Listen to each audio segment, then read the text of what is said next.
Este es nuestro tercer programa de la serie Arte y Pensamiento, tras los dos primeros que dedicamos al pintor Manolo Millares. En esta ocasión vamos a hablar sobre Juana Francés, una pintora española que desarrolló su obra a lo largo de la segunda mitad del siglo XX y que fue la única mujer del grupo El Paso, al que, por cierto, también perteneció Millares.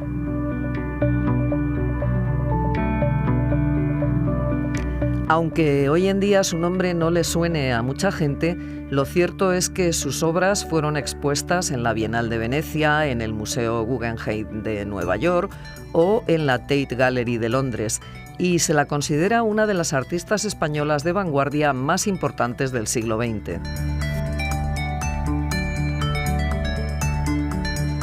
Pues para hablarnos sobre su vida y su obra nos acompaña hoy en el estudio Natalia Molinos Navarro, que es doctora en Arte y Patrimonio Cultural, crítica de arte, gestora cultural, traductora, poeta y escritora. Y además es la autora de una tesis sobre Juana Francés. Y también nos acompaña Rafael Herrera Guillén, profesor de Filosofía en la UNED e impulsor de este espacio sobre arte y pensamiento.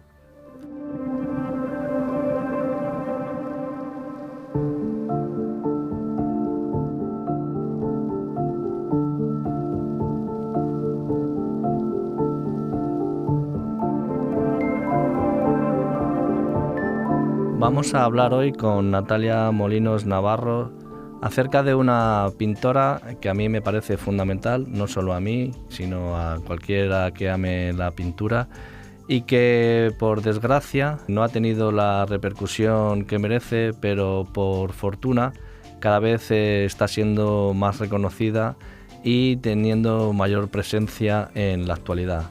Me refiero a Juana Francés. Estamos con Natalia Molinos, que ha dedicado buena parte de su investigación a Juana Francés. Muy bienvenida, Natalia. Buenos días y muchas gracias, Rafael, por invitarme a participar en este programa sobre Juana Francés y por tu amor a Juana Francés también. Bueno, pues amor compartido.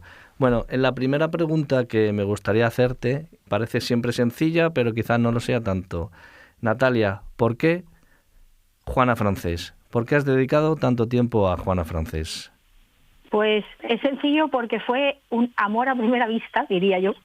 Estaba trabajando en un museo que se estaba abriendo en Alicante y mirando obras que estaban colgadas en sus paredes descubrí dos obras, una caja roja, una caja negra, y ponía J. Francés. No sabía si era hombre o mujer, pero a mí esas dos cajas con unos seres que estaban dentro que parecían unos robots, algo así como muy extraño, muy fuerte expresivamente, y también tengo que decir que a mí me gusta mucho la ciencia ficción, pues me llamaron muchísimo la atención y fue como un amor a primera vista a una estética. Yo ya estaba trabajando también en un periódico llevando en las exposiciones de arte, había hecho muchas cosas de arte y bueno, pues mi vida es el arte, sobre todo el contemporáneo. Entonces fue un enamoramiento y a partir de ese momento, cuando además descubrí que era una mujer, todavía me chocó más porque realmente por el nombre era imposible saberlo. Me pareció una pintura muy fuerte, pensé que además era de una persona joven, como más o menos de mi edad, cuando me enteré que había muerto, pues fue un shock todavía más fuerte y a partir de eso me empecé a interesar muchísimo por Juana. Hice un proyecto, ese proyecto no salió, pero entonces decidí que me metí a hacer la tesis, o sea que fue un amor total. Esto que dices es cierto, ¿eh? Cuando la pintura es una gran pintura, siempre es pintura joven. Uno no puede saber nunca la edad del pintor, porque siempre le parece a uno contemporánea, inmediata, del propio tiempo. Con Juana pasa eso. Sí, es verdad, porque es verdad que algunas obras, pues claro, ves teléfonos y cosas que ya están pasadas de moda, que habrá generaciones ahora que ni han visto un teléfono de los antiguos, ¿no? Pero los robots, por ejemplo, aparte de robots, van a estar siempre al día. Y bueno, otras partes de las pinturas también. Y sobre todo el mensaje que tienen sus pinturas sigue siendo hoy en día impactante y que te llega directamente. Bueno, vamos a ver un poco su historia, un poco su vida y un poco su obra. Ella nace en el 1924 y muere en 1990. A lo largo de su producción hay por lo menos 3 etapas, ¿no? Háblanos un poco, si te parece, de cómo ves tú cada una de estas etapas y las comentamos un poquito. Hay 4 etapas claras que la propia autora la reconoce así cuando describe su obra. En mi tesis yo diferencié otra etapa más que en realidad es como una especie de etapa experimental, pero te cuento.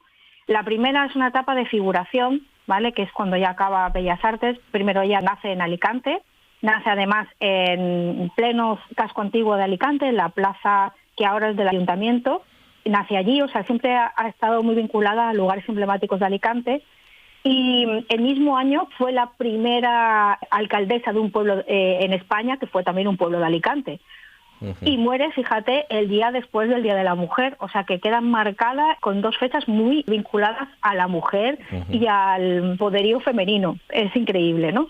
Bueno, pues ella se marcha bastante joven ya para Madrid. Ella lo que había hecho en Alicante, pues supongo que fue ver un poco el panorama que había en ese momento de artistas y lo que podía haber en Alicante, pero es en Madrid, en la Escuela de San Fernando, donde ella realmente se forma en Bellas Artes, con profesores y todo esto. Lo que había hecho anteriormente era por su cuenta. Y bueno, pues pasó los exámenes para estar en Bellas Artes. Allí también... ¿De qué años estamos hablando ahora mismo? Pues mira, ella se fue después de la guerra, se va para Madrid, luego vuelve, luego se vuelve a marchar.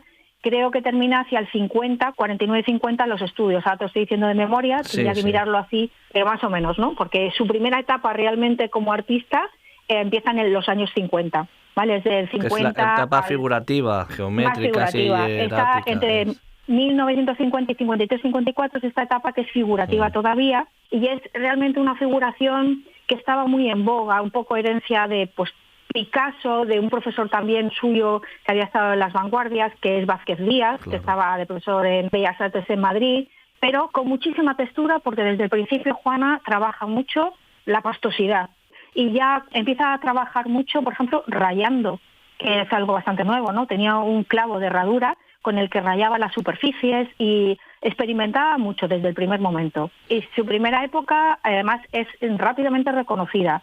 Le dan becas para estudiar en el exterior, una del gobierno francés y se marcha a París, y después una bolsa del Ministerio de, creo que es de Educación, y se va otra vez a Francia y a Italia también. Y después en el 52 ya y en el 53 tiene exposiciones individuales. Y participa durante estos años en la Bienal Hispanoamericana de Arte, también en la primera y en la segunda, y ya en la Bienal de Venecia, que estuvo 3 veces en total. Estamos hablando de una mujer que todavía no ha cumplido los 30 años. Todavía. Estamos hablando de una veinteañera. Sí, fijaros que, entre sus compañeros pues está Canogar, que también después formará el grupo El Paso. ¿Canogar coincide con Canogar y Vázquez Díaz? Claro, es el profesor de los dos. Lo que pasa es que Canogar creo que iba un curso por detrás de ella, pero coinciden, de hecho se conocen ahí en la Facultad de Bellas Artes, porque claro, en ese momento también eran poquitos alumnos, los alumnos se conocían bastante entre ellos, iban a todas las cosas que había de arte, que tampoco había muchas en Madrid en esa época, porque era la posguerra. La gente estaba como bastante unida, ¿sabes? Que, por ejemplo, me contaban, ¿no?, amigos suyos, fíjate, que no tenían aguarrás después de la guerra. Entonces, el que tenía aguarrás lo compartía, porque no todos podían comprarlo o acceder al aguarrás. Fíjate qué cosa más llamativa. Y bueno, también en el 52, entre otras cosas, recibe ya un premio de la Diputación de Alicante, un segundo premio y medalla, y en un concurso que había nacional. Y lo que es muy importante de esta época y un poco el por qué se termina es porque, todos los jóvenes de esa época estaban como inquietos con el tema de pintura, ¿no?, que querían otra cosa. Y pues lo que le daban las facultades era todavía pues Sorolla, era algo como muy decimonónico. Entonces ellos estaban buscando otro lenguaje, otra cosa, ¿no? Algún profesor como Vázquez Díaz les transmitía las cosas que había afuera. Con estos viajes que empiezan a hacer los jóvenes como Juana y otros, pues empiezan a ver lo que hay en el exterior. Es un shock muy grande para haber estado tan encerrados aquí en España, ¿no? Y lo que es muy, muy importante, que seguro que lo conoces muy bien, es el Congreso de Arte Abstracto que hay en Santander en el 53, con lo que se hace la Menéndez Pelayo, los veranos y todo esto. Es un congreso que lleva a la vez exposiciones y que se habla mucho de la abstracción, y es un gran shock para los artistas. En ese momento hay que entender que la abstracción no es algo como lo que vemos ahora, que todo el mundo parece que es algo innato, ¿no?, nosotros hacer abstracción o ver abstracción. Sin embargo, en ese momento no era así, era una decisión a tomar consciente.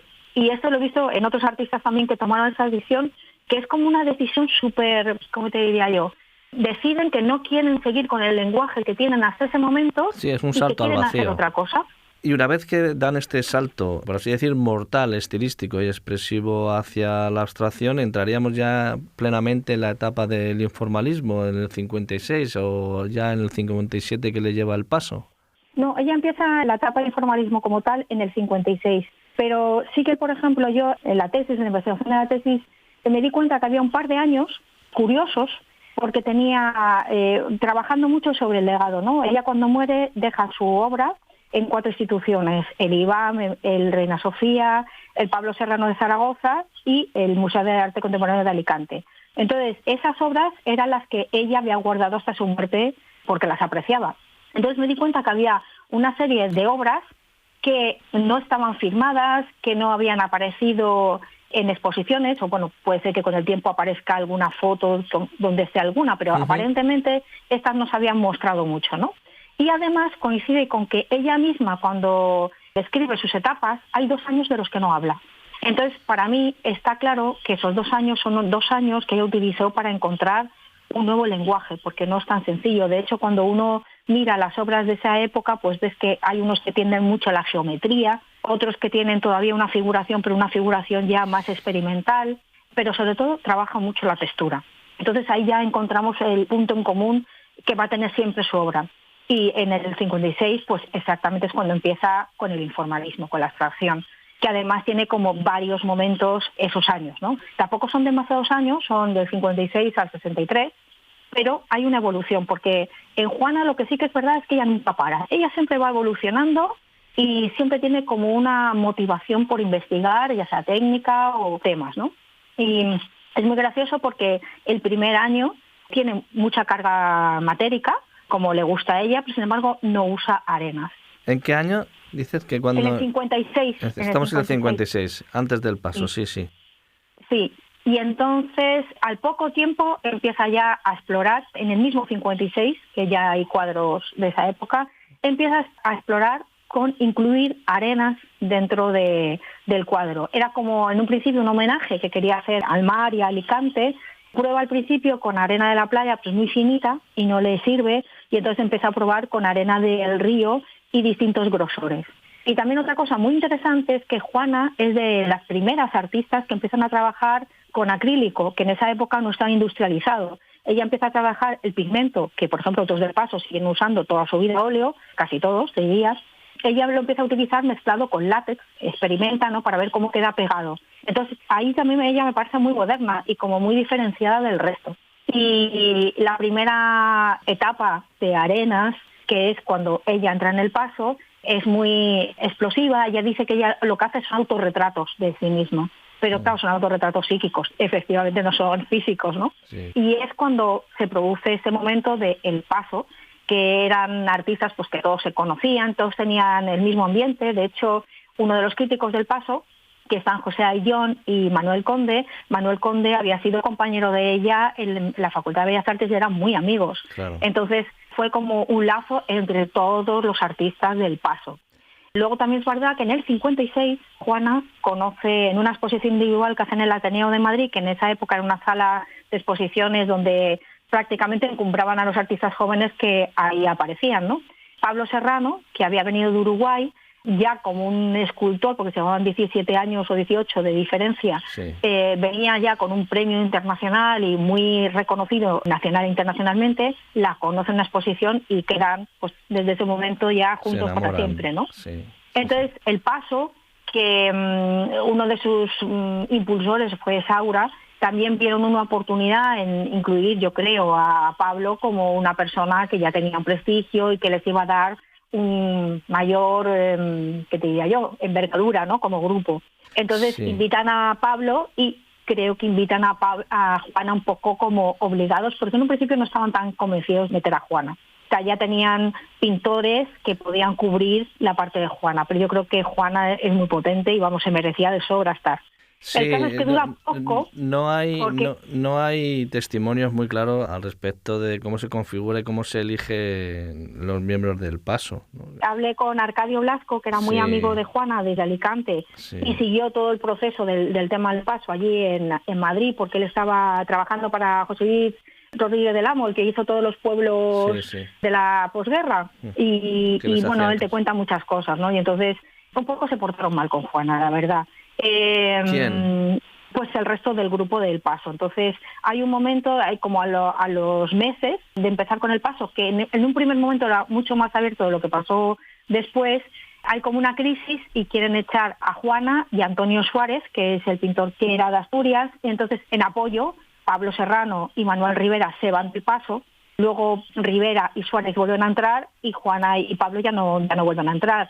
También Juana porque ya estaba en otra idea, ya el Paso para ella creo ya que se Suárez no vuelve a entrar, creo. No, me suena que no. Yo creo, sí, no sé, yo creo que sí que volvió a entrar. Bueno, el caso igual. el caso es que Juana pero entran Viola, entran Martín Chirino. Sí. Bueno, el caso es que Juana realmente ya estaba como en otra, porque ella, como te digo, siempre está como evolucionando. En otra parte, sí. Y realmente a partir del 61 empieza a cambiar algo en esta abstracción tan abstracción, ¿no? Es una abstracción que como mucho tiene, o sus cuadros no tienen título o tienen números.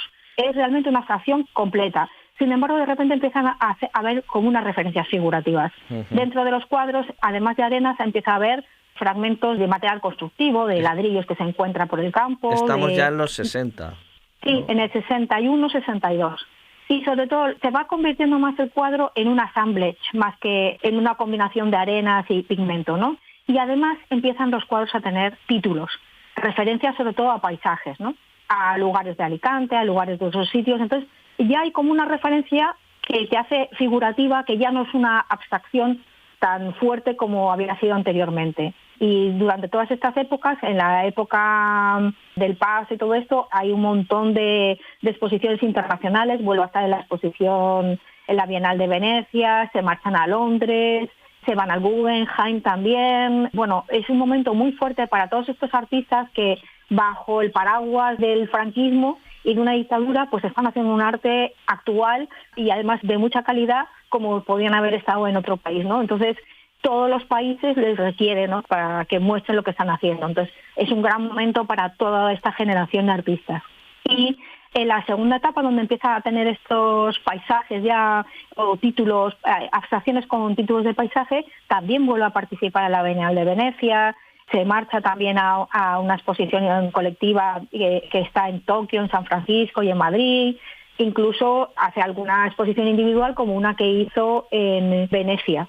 Y a partir de ese momento, del 62-63, estas abstracciones todavía se van cambiando hacia otra cosa. Y empieza a aparecer como unas formas redondeadas que casi insinúan una cara. Y es cuando empiezan a hacer otra época de Juana.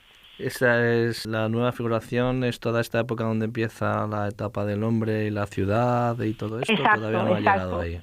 Es una etapa de 20 años, que es una etapa súper simbólica, en la que yo creo que todo lo que había hecho anteriormente, claro, se queda recogido. Es que evidentemente todos venimos de algo, ¿no? Entonces, como muchos otros artistas, por ejemplo, del expresionismo abstracto, o también hay que tener en cuenta lo que está pasando a la vez, ¿no? Primero, Juan ha vivido la guerra civil, pero es que después ha habido la guerra mundial. Y pues todos sabemos lo que significó para los artistas de esa época esa guerra, ¿no? Que pues hizo dudar mucho de la bondad del ser humano. Es la época también del existencialismo filosófico, que eso lo sabrás tú mejor que yo. Y aparece una figuración un poquito diferente, una figuración feísta, donde aparecen muchos monstruos. Por ejemplo, William de Kooning, después de haber estado haciendo una abstracción pues más colorista, pero sin formas, de repente empieza a hacer figuración y son unas mujeres como monstruosas. Sí. O por ejemplo, la Brigitte Bardot de Saura, que va también por esa línea, ¿no? Tachista y muy como monstruo, ¿no?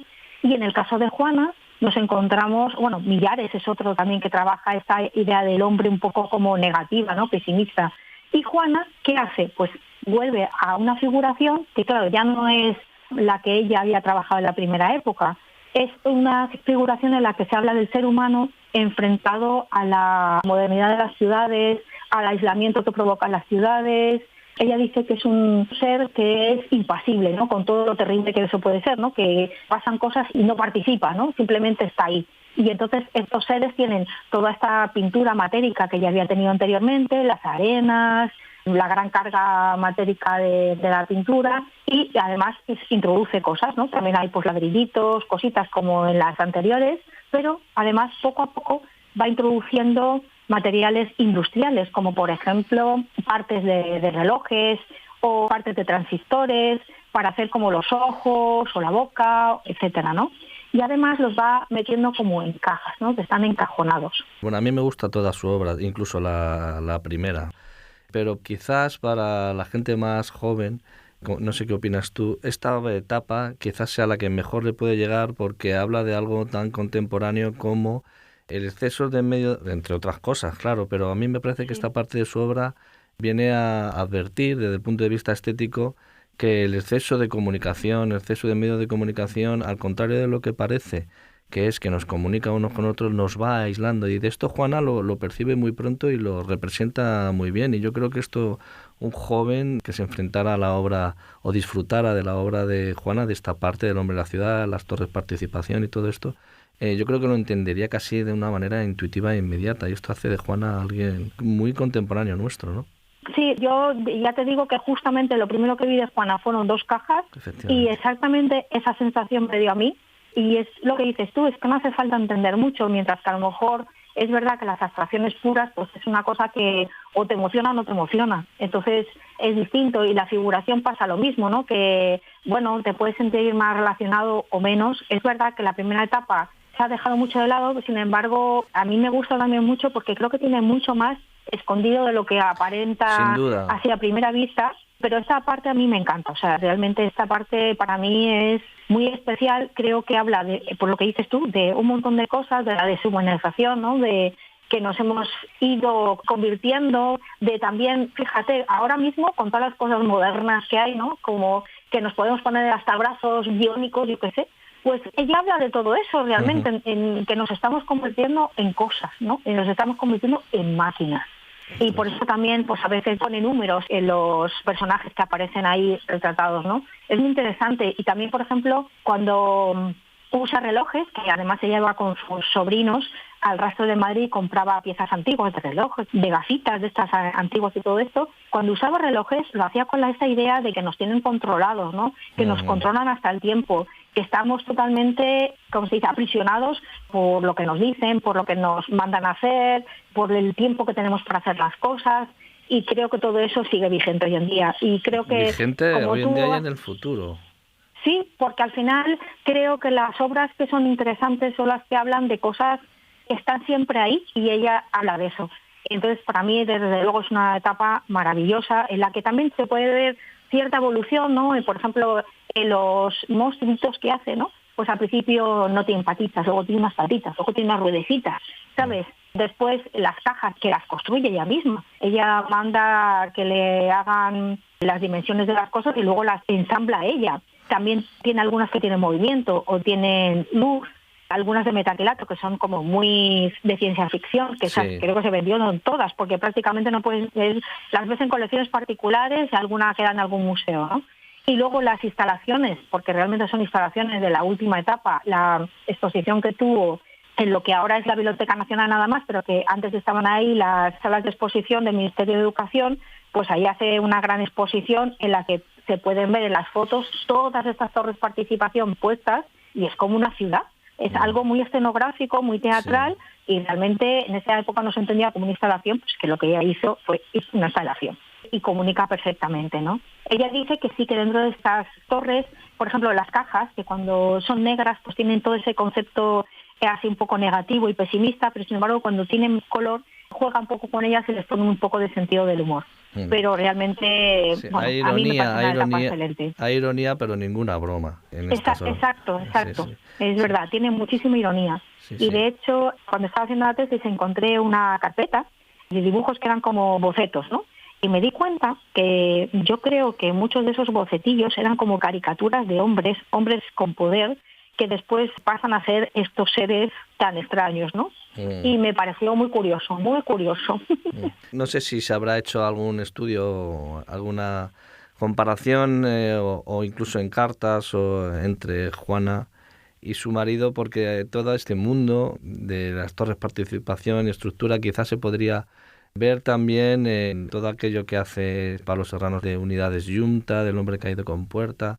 Yo creo que ahí debieron de ellos de tener conversaciones muy, muy fructíferas el uno con el otro, ¿no? Sí, porque además durante mucho tiempo compartieron estudio, Por eso. ¿sabes? O sea, que evidentemente. Pero, Sí. por ejemplo, las unidades Yunta sí que hay, de hecho en mi tesis también lo comparo, hay cuadros de Juana en las que es evidente la relación entre las unidades Yunta y esos cuadros, porque son formas redondeadas y todo esto, ¿no? Esta etapa así de soledad yo no se la veo tanto a Pablo, aunque sí que hay cosas del hombre y todo esto que él también tuvo. Pero creo que fue diferente tratamiento como lo hicieron uno y otro. Pero, por ejemplo, Pablo tiene los fajaditos, ¿no? Que son hombres como atados, que tienen mucha relación con esta idea del hombre sometido. Sería Pero muy cada bonito uno una exposición de todo esto. Quien Sí, pueda hacerlo de se hecho, lanza la idea. algunas ha hecho, de esa parte de Juana y Pablo, algunas ha hecho. Mira. En el Museo Pablo Serrano, y en algún momento cuando ellos los dos estaban vivos también expusieron alguna vez juntos. Pero sí, es muy interesante. La verdad que yo siempre me he decantado más por la parte de ella, ¿no? Lógico. Pero evidentemente, claro, tienen relación.